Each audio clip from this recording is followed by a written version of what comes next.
by Mark Najarian Washington U.S. President Donald Trump blasted Iran, calling it a rogue regime run by fanatical leaders, but he stopped short of immediately pulling the United States out of a landmark 2015 nuclear accord signed with global powers.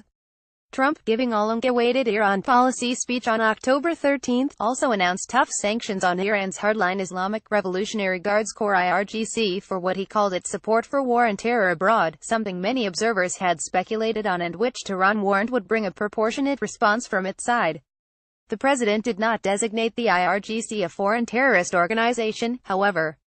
Although Trump did not pull out of the nuclear deal, he did threaten to walk away from the multilateral accord later if the administration, working with Congress and U.S. allies, cannot eliminate the deal's many serious flaws.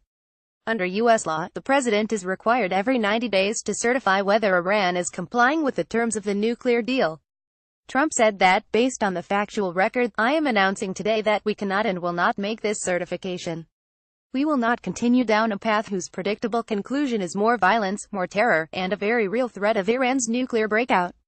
To address the flaws in the deal and counter Iran's activities, Trump said he will call on Congress to strengthen the U.S. law known as the Iran Nuclear Agreement Review Act (IRA), which runs alongside the nuclear deal and was passed by Congress in response to the International Nuclear Agreement.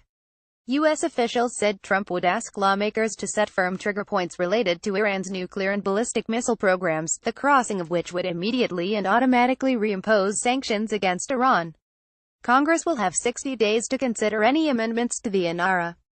Iranian President Hassan Rouhani said in a televised address that the United States is standing against an international treaty and that it would lead to its isolation. Today the United States is more than ever opposed to the nuclear deal and more than ever against the Iranian people, Rouhani said. He said that as long as Iran's interests are preserved, Tehran will remain with the deal, and he rejected the inclusion of any new clauses to the agreement. He added that he continued to support the IRGC. Trump asserted that, in the event that we cannot reach a solution working with Congress and our allies, then the agreement will be terminated. Our participation can be cancelled by me, as president, at any time. He slammed Tehran for what he said were violations of the spirit of the accord, in part for its continued testing of ballistic missiles and its support for extremists in the Middle East. While the United States adheres to our commitment under the deal, he said, the Iranian regime continues to fuel conflict, terror, and turmoil throughout the Middle East and beyond. Along with amending the IRA, Trump announced further non-specific steps as part of his new strategy to address the full range of Iran's destructive actions. He said the United States will work with allies to counter Iran's destabilizing activity and support for terrorist proxies, place additional sanctions on Tehran to block its financing of terror, and address the regime's proliferation of missiles and weapons that threaten its neighbors. He said he will deny the Iranians all paths to a nuclear weapon. In the 2015 deal, signed during the U.S. presidency of Barack Obama, Tehran agreed to curtail its nuclear activities in exchange for relief from international sanctions.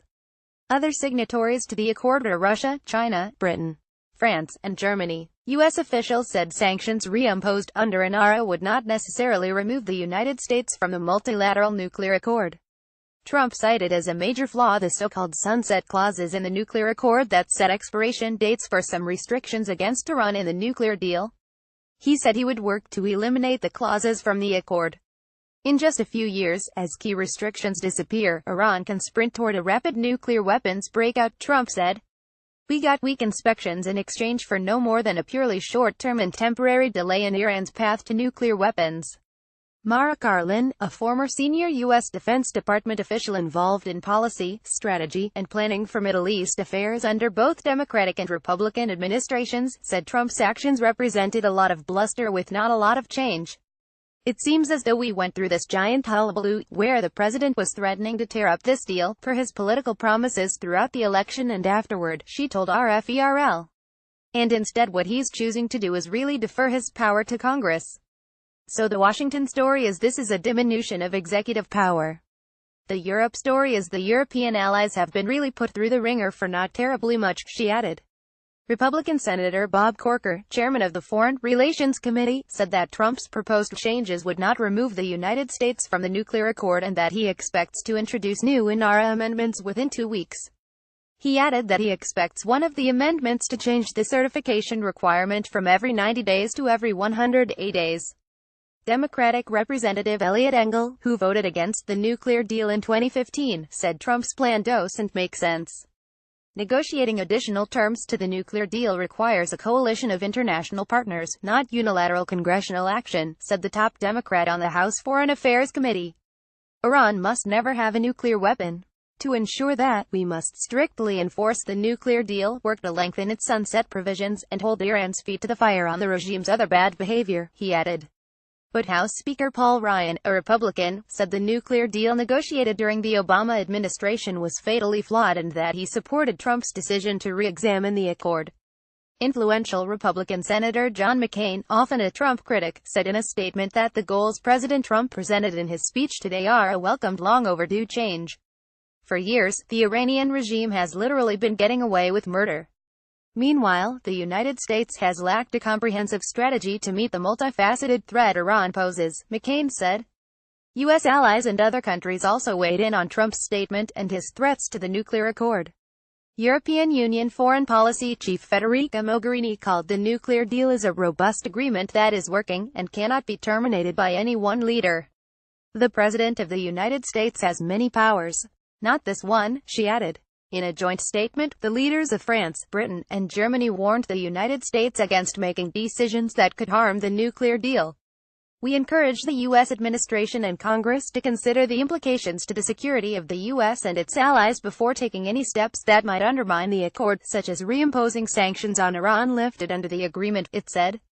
The statement was signed by French President Emmanuel Macron, German Chancellor Angela Merkel, and British Prime Minister Theresa May.